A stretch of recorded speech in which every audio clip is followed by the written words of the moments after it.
Hey, what's up, everybody? Welcome to another edition of The Breakdown.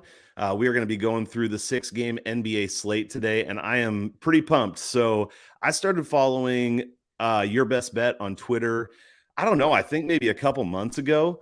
And sorry for my ding there. I tried to turn all that crap off, but there it goes anyway. But started following him and just absolutely ridiculous with the kind of trends and insight this guy comes up with, stuff that I haven't seen other places, which is why I love following him, and usually hoping that what he puts out lines up with the stuff that I already bet, so it doesn't make me regret it. But dude, thanks so much for joining the podcast today. Glad to have you here. Heck yeah, I like talking NBA. Let's talk some hoops. Well, let's do it then. All right. Let's just jump right in. And the first game up, it's Timberwolves game day, and I've got my hat on even. But Timberwolves at Pistons. Minnesota's -7.5, and the total's 228.5. This was from like an hour ago. So yeah, what do you think here? So I have this game capped at 239. Or I'm sorry, 230.9. That's what I'm reflecting on my end. Now with the total going all the way up to 229, it doesn't give me a big enough discrepancy to actually want to play this game. But I would still lean the over. The Timberwolves are 20-6 to the over in road games on the season. They're an offense first kind of team, so they're easy to score buckets against. Detroit as well. I mean, they're playing at a faster pace. They're allowing a lot of buckets. We used to think of them generally as a slower team, but they've been scoring a lot of buckets as well on their end. Cade Cunningham, he's been nice from 3-point range. This is just one of those games where it's there's only one way I could look. It's the over, but with it going up so much, like the steam movement, because when I studied it, it was 225.5 last night, and it was available at most books. With it being at 229, I don't know that I really love it. I think at this point, I'm probably going to look at the Pistons against the spread. Under my head, if I had to play anything in this game, it'd be the Pistons against the spread. They're 16-5 against the spread at home, following a home loss, and it's 7-1 active this season alone. But that 16-5 trend goes all the way back to last season, so they do well at responding. And seven points is actually their sweet spot on the season when they're at least 7-point dogs at home. I forgot what the number is. I believe it's 9-1-1 against the spread. So wow. They're a hot team when they're a decent dog. Yeah, man, I love that stat about them being 7 points or more as a dog, because I think I agree with you with where this line has gone. I definitely liked the over when I first started looking at it. Some of the stuff for me, Minnesota scored 115 points or more in the last 10 games on the road, although their shooting is worse on the road than it is at home. But like you said, they're an offense first team. They play pace up, generate some turnovers, but they also give up a lot of easy baskets. And so that's what would lead me definitely toward that over, though at 229, I'm the same as you. That is too high of a number for me to jump on it. Minnesota's only 5-5 straight up in their last 10 away from home. So, you know, they just do play a lot better at home than they do on the road. On the other side with Detroit, like you said, Detroit's been giving up quite a few points as well. They've actually given up even over 130 in 2 out of their last 10. I know it's only 20% of the time, but 130 points is a ton of points. They've allowed 60 or more in the first half in 7 of their last 10. So that's actually somewhere I might look as I dove into the first quarter and first half numbers, is to see where those lines are at. Minnesota does tend to win in the first quarter. Yes. I have a pretty high probability that they would do that. So that might be something to look at still.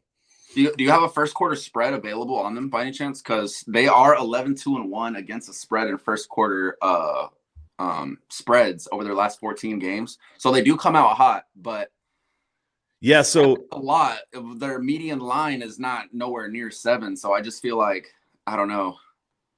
It's a risky play. Yeah, so what I found, again, like half an hour ago probably, was Minnesota -2.5 first quarter was +105. So -1.5, you could probably get it like -115 or something like that. That's a short enough spread where I would kind of feel comfortable with it. But yeah, there could only be 2 sides I'd look here. Just riding the first quarter, the trend with the Timberwolves, and then I don't know, maybe get the Pistons live at some point. They're dogs, man. They like playing. They like playing as underdogs, and they're coming off a home loss as well. To who was it? The Pelicans by 10 points. So I'm not saying this is a good bounce back spot, because stylistically, Minnesota Timberwolves is probably going to give them a lot of trouble on offense, but I do think that 7 is just a little too much. I think it's a 5-point win for the Timberwolves. Yeah, I like that, man. I think in that same kind of range. So I'm with you. And I will say, like on the Pistons side too, getting Jeremy Grant back, I think helps a lot because I think it can take a little of the pressure off Cade because it gives them another offensive option. So again, on the offensive end, I like that they have him back. So, All right. all right. Well, let's move on to the next one then. Next up is Suns and the Hawks. Phoenix is -5.5 and the total's 223.5. What do you think about this one?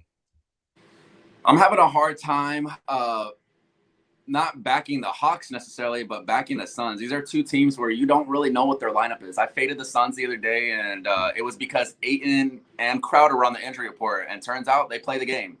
So Right. I hate the injury report nowadays because you feel like you have an edge when really you don't. I mean, the injury report is like, it's just bait. You have to be right twice in sports or in NBA betting nowadays. You have to be right on the roster and the bet.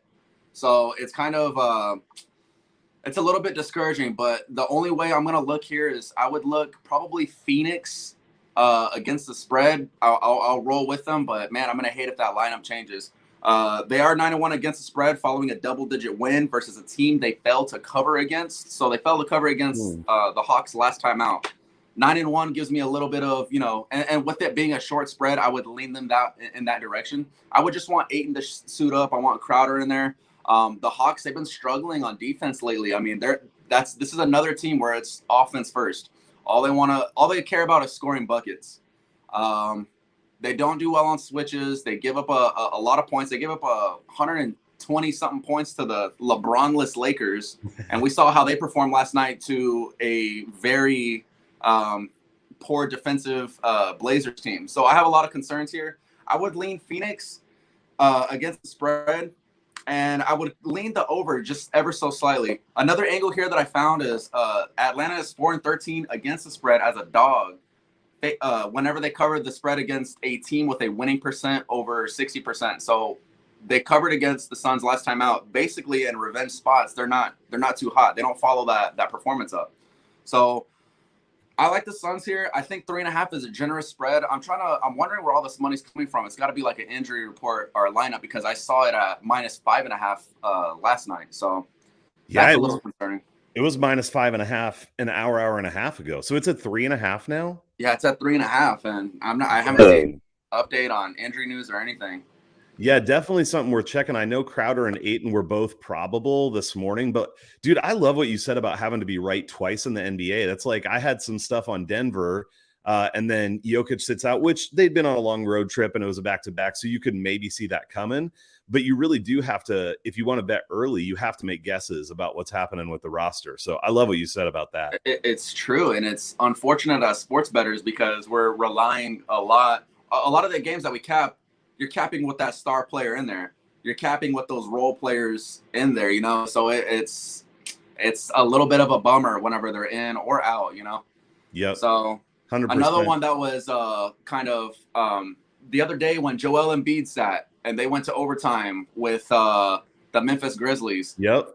It's golly, man. Like everybody was on the Grizzlies, but rightfully so. They're without Joel Embiid, right? And they go on to win the game anyways. It's terrible. The NBA is just like we need these updates a lot sooner because I feel like you're gonna know if these players suit or they sit. Yeah. In advance. So I don't know. I'm not a fan of it. Yeah, it's gamesmanship for sure. So, yeah. Well, assuming like the rosters are there, which obviously we have to check on, a couple of things I throw in. I'm definitely on the side of Phoenix in this game with you. So Atlanta versus top 10 offenses since December 1st has allowed 114, 130, 131, 133, and 113 points. So like you said, their defense has been brutal. And offensively against top 10 defenses, which Phoenix is both of those, they've scored 108, 121, 118, but then 91, 93, 98, 96. So I think Atlanta does have the offensive firepower to put up some points even against a good defense, but it feels about like a 50-50 proposition. And I think adding in the stuff you said about it being a revenge spot and get like the reality is if you go look back at Atlanta's schedule since the beginning of December, it hasn't been all that strong. Like I have 6 games there against top 10 offenses and like 8 against top 10 defenses. So they've had a lot of, I think, good matchup spots for them. And I think that's inflating their recent numbers a little. I do think they're playing better for sure. But the other thing is in the last 15 games, Phoenix has been awesome on the road. They have an offensive rating of 120 and a defensive rating of 103.7, both extremely good numbers. So I just think this is a spot where, again, assuming lineups are at least decent, Phoenix has been playing great, and I think Atlanta's numbers are inflated a bit, and 5.5 or certainly 3.5 is a good spread if people are playing. Yeah, I think it's a generous spread. I do think the Suns probably win by 7+. Yeah, that's kind of where I would lean. Another angle here that I saw as well was the over, but a lot of that has to do with Atlanta's defense, their liability on the defensive end. But Phoenix, they play with such smart basketball IQ that they're not really rushing any plays. They look for the good shot, not the rushed one. So that total I just kind of threw out the window. I'm like, if it goes over, it's because Phoenix is just torching the Hawks. So yeah, a play here that I like is the Suns against the spread. So the other thing that you might want to watch for, something that another guy, Brian versus the Books, brought to my attention a couple weeks ago, is Phoenix is fantastic in the fourth quarter, very clutch. So if this game is close after 3 quarters, it might be a spot to look at live betting the Suns as well. That's smart because the Hawks, what they want to do is they want to get out to fast starts. Yeah. One thing that I found about the Hawks that's really interesting to me is their third quarters. Their third quarters are just like when they're trailing, or I'm sorry, when they're leading at home. That this is what scares me is when they're leading at home at halftime, their third quarter totals are at like 65, something like that, 64. Wow. So, and their live third quarter totals they hover around 58.5, 59.5, but it's gone over in like 8 straight games when they're leading. Okay. And it's just like they just come out hot or and flat-footed on defense. So yeah, there's all these angles that I have like stored, but I don't actually bet it. I have all like, I don't bet everything that I have like an analysis on just because that's just not how I run things. But yeah, you'd have like 50 bets a day probably. I'd have like, yeah, exactly. But there are good live spots that I just kind of like pay attention to and would be interested in entertaining. But I don't think that they're gonna lead at halftime. But I don't know. I've been wrong before. We'll see. Never know. Well, and that's where like doing this for people too, part of it is getting all this information out there. And if somebody likes any of those angles already, this information could help them out even if we're not betting it. So good stuff. All right, let's go on to the next one. The Bulls at the Raptors. Toronto is -3.5 and the total's 224.5. What do you think here? Oh man, this is a tough game because I almost feel like in Toronto nowadays, they don't have any fans there, and it's like it's almost like a scrimmage game. If you watch it, it's a little bit disturbing, a little cringy. You're watching these players just run a scrimmage game, basically. And one thing here that I noticed, like DeMar DeRozan, he's coming back to Toronto. He loves playing in Toronto. That's his hometown essentially, and he's playing without a crowd. So I don't know. This is like one of those games where it's a little uncappable because I feel like crowds they're an uncappable factor in a lot of bets that I place. At least you want a crowd there. You don't want just silence. They have manufactured like crowd noises and stuff, but I would prefer this game with the crowd with DeMar DeRozan returning to Toronto. With that being said, I would lean the Raptors side here, and I would probably go with Gary Trent Jr. 3-point over. If you've looked at it, he's hit this in, I think, 6 straight games. So, and with it being a scrimmage style arena nowadays, I would lean Gary Trent Jr. just kind of lighting him up. This is a game that I didn't really pay too much attention to. I have cold reads here, just being completely honest. No trend actually stood out to me other than Toronto at 0-5 against the spread in the last 5 versus Chicago. That was one interesting one, but it was I don't know. I just feel like that doesn't play enough of a role into my pick here. So yeah, I think overall I would just entertain a prop. And yeah, that's the way I would be looking here. Great. Yes. Gary Trent Jr. has absolutely been on fire. And so if he can keep it going, I think tonight, an interesting angle that you alluded to is that tonight, if Gary Trent Jr. gets 30 points or more, he'll set the Raptors record for most games in a row at 30, which DeMar DeRozan holds right now. So it'll be interesting to see if DeMar cares about that at all or not, if he's going to play some defense. Crazy. But I didn't have a ton on this game either, but a couple things that I did have is in the last 15, Chicago's shooting worse from the field and 3-point range and has less free throw attempts and fewer rebounds on the road. All that to say, like every statistical category in the last 15 games, they've been worse on the road than they've been at home. The other thing that I might entertain here is Toronto in the first half. If you go back and look, and I don't have the exact numbers for every game, but they've generally been much better in the better in the second half than the first. So you could look at this live at the end of the first half then is what I had. Maybe Chicago's ahead. Toronto scored in a lot of the games I was looking at. They were up near 60 points or better in the second half, which is good for them because they play pretty slow. And so that's probably the thing that I would be most interested would be a live bet at halftime on Toronto. But I don't really like betting Toronto either. I've talked about that on here before, but I just don't trust the way they play. I feel like they're really reliant on 3-pointers, which if Gary Trent Jr. can keep hitting them, then they'll probably be fine.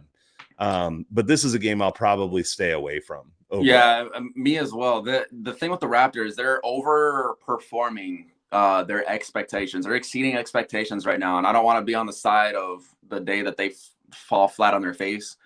So the Raptors right now, they're a tough team. They're supposed to be a rebuilding team, and they're out here just winning games. So I don't know really how to feel about it. I would just entertain props, honestly, especially in a scrimmage style game. So that's the best way I could look here. I like it, man. I like it. All right, next one up, we got the Heat going to the Spurs. Miami -4.5, although that line may have moved now to 219.5 total. What do you think? So I actually gave this one out last night to the Patreons. We do run a Patreon where we find these trigger trends. We find data on certain games, and it's not a VIP service. All it is we put our homework out there. And I work with a group of 3 guys behind YBB. We all come up with these stats. We all come up with different trends. We build systems on Action Network, just things like that. So the one thing that came to our attention in this game, the Miami Heat, they're 12-1 to the over versus Western Conference opponents when they are on the road. And with the Spurs being a really hot over team, I think I can't remember the exact number. I don't know what they are to the over at home, but I know it's been hot lately. And on top of that, it is 6-0 to the over when the Spurs gave up 120 at home in a losing effort. So the only thing that scares me here is DeJounte Murray and Doug McDermott being on the injury report. Those are fast-paced players. And the Heat are not that good defending the 3. And Doug McDermott, he's one of those guys that, he relies on screens to get open, but he's a bucket. That's exactly what he is. He's a 3-point bucket. So I would prefer him to be out there. But with the total steaming upwards, it has me thinking that they're going to play. So I grabbed this line at 219. I'm happy with it at 219. We have this game closer to 223 is what we have it at. Okay. We have it at 223 for this game. So there is a little bit of value still at the current number. And then they're also, just this season alone, they're 6-0 to the over when they're off back-to-back losses. They went over again in Toronto, and it's active again here. They've lost 3 straight. So this is one of the trends that we've been riding lately, and it's been treating us kindly. So we're going to be riding the Spurs and the Heat to go over the total. So yeah, man, so my trends aren't nearly as in depth as yours, but just to add to what you're saying, the over is 6-1 for the Heat in the last 7 games where they're a road favorite, and it's 4-0 for the Spurs in their last 4 games following a straight up loss. So a couple more toward the over there. A couple things here. I actually really like Miami in this game. I have one hesitation with that, which I'll share, but you mentioned they've lost 3 in a row. It's the second time this season that's happened, but they haven't lost 4 in a row. And I think they're aware of that coming in and that they need to get back on track. I think San Antonio is a good matchup for them. I think Bam Adebayo should be able to be pretty dominant on the interior in this game. So I think matchup-wise, this is really positive for Miami. The thing that gives me a little bit of pause in this game, though, is I was reading some of the stuff coming out of Miami, and Bam was talking about how they've been about all the games that they've been playing recently and how they were out of energy at their last game. And they've still only had 1 day off. So it's going to be their 6th game in 9 days, most of that away from home. And so I think if Miami can come out and play the way that I would expect them to on a regular basis, I think this is actually a really strong spot for them against the spread as well. But I hesitate for sure because I don't know how much energy they have left coming into this game. So that would be the only thing that gives me pause. But other than that, I like Miami against the spread, and I like the over in this game as well. See, I have Miami I'm sharing the spread that we have. We have it at 5 actually. Okay. So there is a little bit of value at that current number. And the Spurs, when they're home dogs of 4 points or less, they actually go 1-9 straight up, and they're losing by about 9 points. So they do kind of they do fall from their expectations. So I would also entertain the Heat against the spread. But yeah, that's a good point that you bring up, that it's a six game and 9-9. So I don't want another backdoor cover. That's just one thing that I do not want. I can see a scenario where they're up big going into the fourth quarter and then rest players, and here come the Spurs. Yep. But yeah, the best look for me here is just the over. The Spurs are going to be without Jakob Poeltl, I believe, as well. Oh, really? Okay. Well, he was on the injury report. Who knows nowadays? It's just a guessing game at this point. We don't really know. Right. It might be without everybody. Who knows? I know, right? Jesus. They'll pull some kind of shit. But yeah, I do think without Jakob Poeltl, I do think that Bam Adebayo kind of has himself a night in the paint. So yep. I would also look towards his point prop as well here. So yep. Points and rebounds both. I think there could be some value on those. So oh yeah. All right. Well, let's get on to the next one. We got the Kings at the Warriors. Golden State is minus 13.5, and the total is 223.5. What do you think about this one? I like the under. I like that it was steamed upwards. So the Warriors versus a team that's coming off a win as a dog.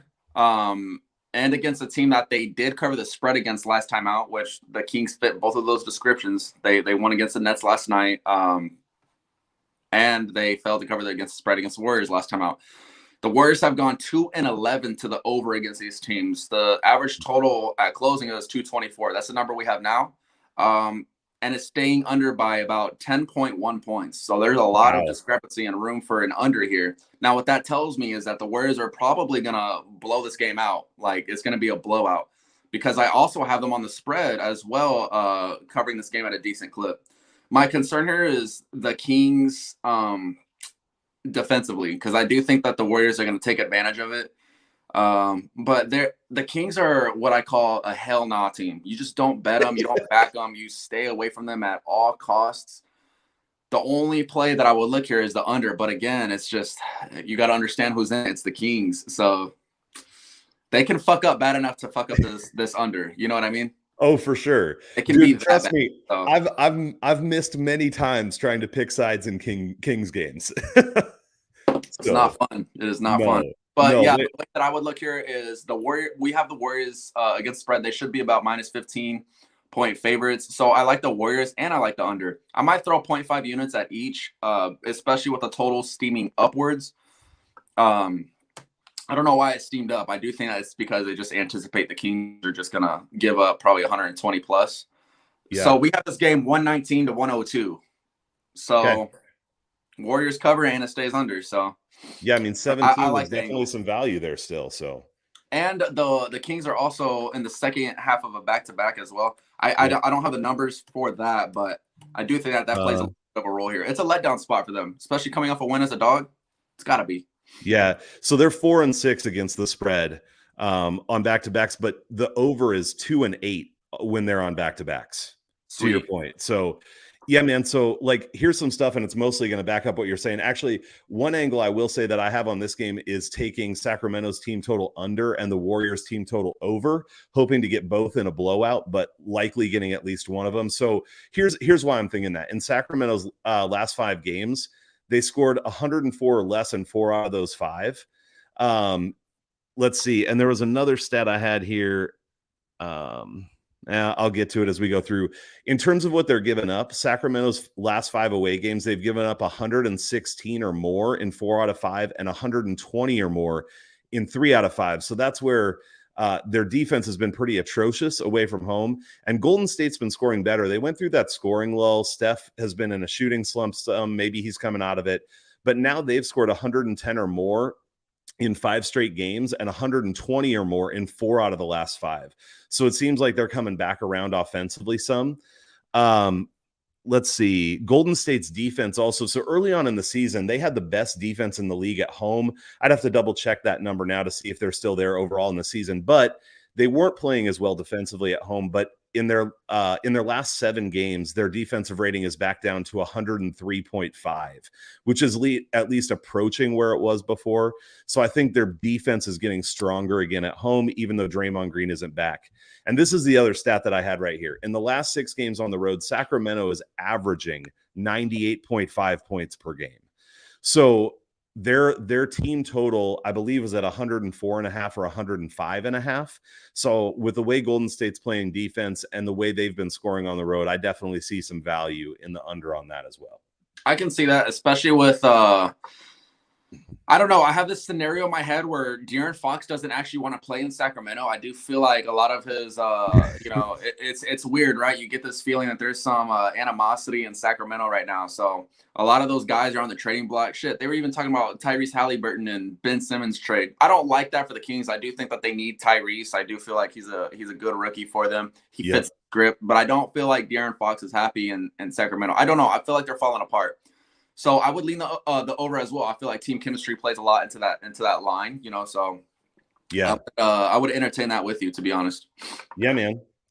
All right, and I'm going to think about the spread now too. I don't like taking spreads once they get over 10 in NBA games, but I think this is a game that looks like a blowout from everything we've talked about. So, all right, last game of the night, we got the Lakers at the Clippers in a game where nobody's really in a way team. Well, Clippers, if anyone, probably, but the Clippers are minus 3.5, and the total's 217.5. What do you think for this one? I'm gonna be degenerately sprinkling an overtime prop here. Just nice. I don't know what to think here, but I think you bet overtime at plus 1,000.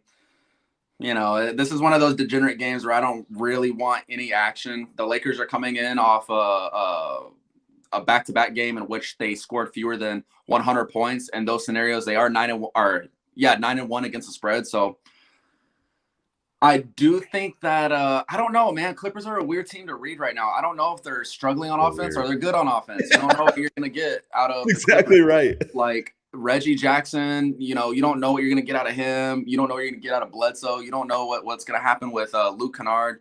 They're a weird team to read right now. I do like that they have Serge Ibaka back. But, yeah, I don't know. And then plus the Lakers being on a back-to-back with Anthony Davis returning from a lengthy timeout and injury, you got to wonder if he's even going to suit up. That's always in the back of my head. Even though he's not on the injury report, shit.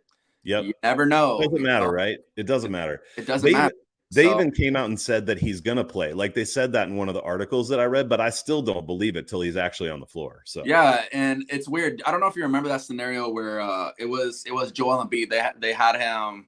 It was Fantasy Labs, and they had him. Joel Embiid is active today, and then right at tip off, Joel Embiid is not playing today. I was like, oh my god, dude! I was so mad because I bet against them I bet with them, knowing that Joel was in the lineup. It's just, I don't know, a little shit like that has just been pissed me off all season where you have to, it's a guessing game now.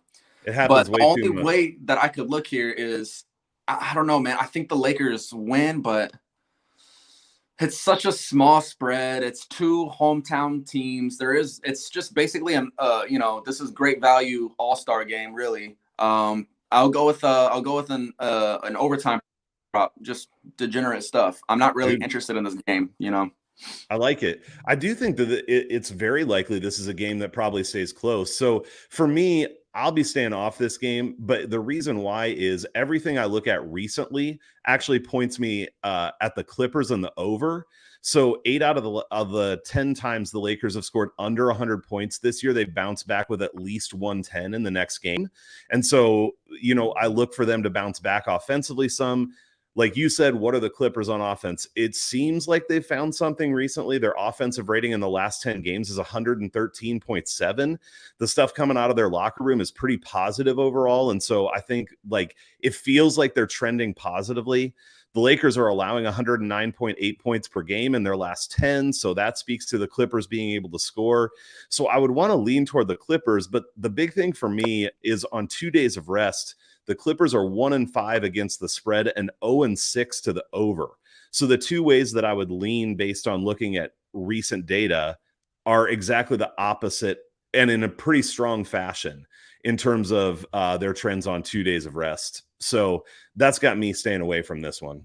Yeah, this is a complete pass of a game. I'm not interested in either team. Both are very cold reads for me. You never know what you're going to get. I thought yesterday the Lakers that they would go over the total versus this Blazers team, but they stayed way under by like a lot. Man. I so thought you that just never know what you're going going to get. too. But it's funny, though. But before that, they light the Hawks up, you know. They lost, but they lit them up on offense. So I don't know. Lakers are a tough team for me to read right now. They're also on the hell nah list with the Kings. I love that list. Really, it's this whole division outside of the Warriors. They're just all inconsistent, every single one of them. So I would entertain an OT prop here, just for shits and giggles, but not a game I'm really looking forward to. I like it. It's like taking a split decision in UFC, right? Overtime prop. I love UFC. I'm actually about to get on and cap that as well. That's actually the sport that put us on. I'm more of a stat nerd. I do data charts, data sheets, trends, stuff like that. I help my group out. Nice. But I prefer UFC. That's actually how our page first started, to be honest. Dude, that's awesome. I love UFC too, so I'll have to make sure I'm checking you out for that because I'm no expert on capping it, but I've really gotten into it in the last year too. So yeah, it's been rough this season, but that's all right. We'll bounce back. There's only been 2 events. So. Yeah, exactly. And they've been a little weird. So they have. Yeah. Hey, so before we get out of here, 2 things. One is if you have a best bet for the day, the thing you feel most confident in, hit us with that. And then just make sure everybody knows where to find you and like all the stuff you're doing, because absolutely everybody needs to be following you. So share that with us too. All right. Well, first of all, I am my name's Pat. You can find me over at YBB Sports Data. I'm one of 3 heads that works behind the logo. We all put time, effort into finding these stats, trends, build systems, stuff like that. Give the page a follow.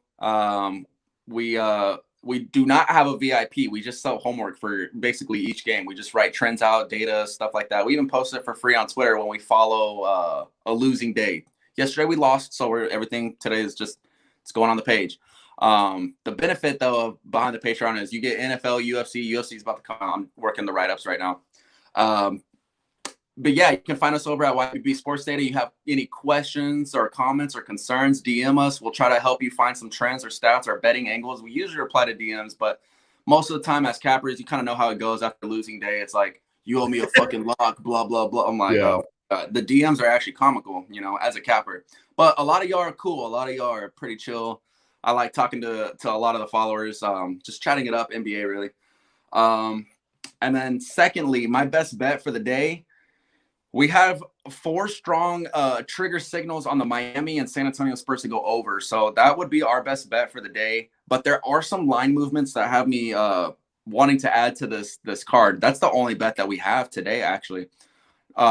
Minnesota and Detroit is one game that I need to go back and eyeball. The Warriors under and the Warriors against the spread. There's a couple of plays here that kind of moved in my favor a little bit. So we'll run some numbers and see what we come out with. But for now, I'm going to go with Miami and the Spurs to go over the total. I still like it at 221, just not as much as 219. So yeah, love it, man. So my best bet I'd say for now on the day is Sacramento's team total under 104.5 or wherever that is. I probably wouldn't go much lower than like 103.5, but I like the Warriors to hold them down offensively tonight on a back-to-back. So that's what I'm going with. Man, thanks for joining me, dude. I have to tell, like I've said this, but I absolutely love what you guys do. It's unique. It's informative. It's so helpful. So thanks so much for all the work you put in and your like generosity with sharing that stuff with people on Twitter. Really appreciate it. And it's awesome to get to meet you. Heck yeah, man. Thank you for having me on. Yeah, absolutely. Have a good day, man. You too. All right. Talk to you later. Thanks everybody for watching, and we'll see you next time.